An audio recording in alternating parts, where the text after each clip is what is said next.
दोस्तों, मौजूदा वक्त में यूनाइटेड नेशन में भारत, ब्राजील और जर्मनी को स्थायी सदस्य बनाने पर मांग लगातार उठ रही है। कहा जा रहा है भले ही इन देशों को वीटो पावर ना दिया जाए, लेकिन यूएन का स्थायी सदस्य बना दिया जाना चाहिए। उधर भारत 1 महीने के लिए यूनाइटेड नेशन में अध्यक्षता कर रहा है, लेकिन भारत की यूनाइटेड नेशन से सदस्यता जल्द ही खत्म होने वाली है। पर भारत को यूनाइटेड नेशन में स्थायी सदस्य न बनाए जाने के चलते यूनाइटेड नेशन के भविष्य को लेकर कई बार प्रश्न चिन्ह खड़े किए जा चुके हैं, जिसका जवाब देने खुद यूनाइटेड नेशन के महासचिव को आगे आना पड़ा। दरअसल जब भी भारत को अवसर मिला, इस मंच का जमकर विरोध किया, क्योंकि भारत को सही और गलत को गलत कहने से कोई नहीं रोक सकता। भारत यूनाइटेड नेशन के मंच से ही ये कहा था कि स्थायी देश हमेशा ही अपने फायदे के लिए वीटो का इस्तेमाल करते आए हैं। तो वहीं भारत ने यूनाइटेड नेशन में बैठे बड़े बड़े अधिकारियों को इतना मजबूर कर दिया कि अब चीन भले ही भारत को वीटो दिया जाने का विरोध करे, लेकिन अब भारत को स्थायी सदस्य बनाने से चीन भी नहीं रोक पाएगा। रूस और फ्रांस पहले ही भारत को वीटो पावर दिलाने के लिए खुला समर्थन दे चुके हैं, लेकिन यहाँ पर सबसे बड़ा सवाल यह है कि कभी भी अमेरिका और रूस ने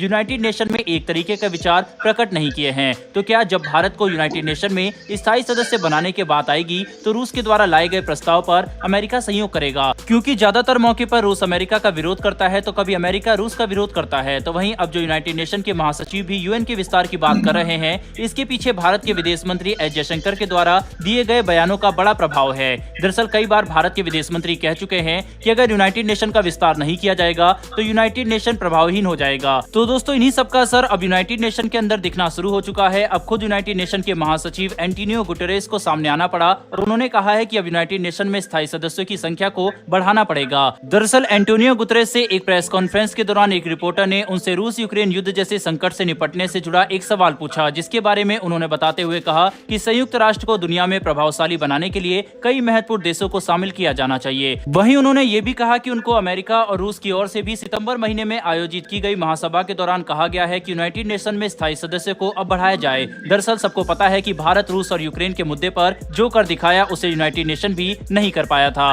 यूनाइटेड नेशन में रूस को रोकने के लिए हर दिन मीटिंग होती रही, लेकिन रूस रुका नहीं। वह लगातार यूक्रेन पर हमला करता रहा और आगे चलकर स्थितियां ऐसी बन गई कि अमेरिका तक के होश उड़ गए। जब उसे पता चला कि अब रूस परमाणु हमले करने वाला है, तभी भारत ने रूस से संपर्क किया और परमाणु हमला न करने की हिदायत दे डाली। और अंत में रूस के राष्ट्रपति व्लादिमीर पुतिन ने भारत की बात मान ली और परमाणु हमला करने से रोक गए। वहीं अमेरिका की सबसे बड़ी खुफिया एजेंसी CIA के अध्यक्ष की ओर से भी ये बयान सामने आया। उन्होंने कहा कि भारत ने रूस को परमाणु हमला करने से रोक दिया है। दोस्तों, अमेरिका के द्वारा आए इस बयान के बाद भारत का कद पूरी दुनिया में बढ़ गया। सालों से चले आ रहे इजरायल और पैलेस्टीन के बीच विवाद पर भी अब भारत से यूनाइटेड नेशन में राय मांगी जा रही है कि कैसे इन दोनों देशों के बीच के मतभेद को खत्म किया जा सके। आपको बता दें, इजरायल और पैलेस्टीन दो ऐसे देश हैं जिनका विवाद काफी लंबे समय से चल रहा है। दोनों देशों के बीच शांति स्थापित करने और मतभेद को खत्म करने के लिए कई बार समझौते हुए, पर निष्कर्ष कुछ खास नहीं निकला। संयुक्त राष्ट्र में इजरायल और पैलेस्टीन के बीच विवाद के मसले पर भारत ने अपना पक्ष रखा है। भारत ने बताया कि आखिर दोनों देशों के बीच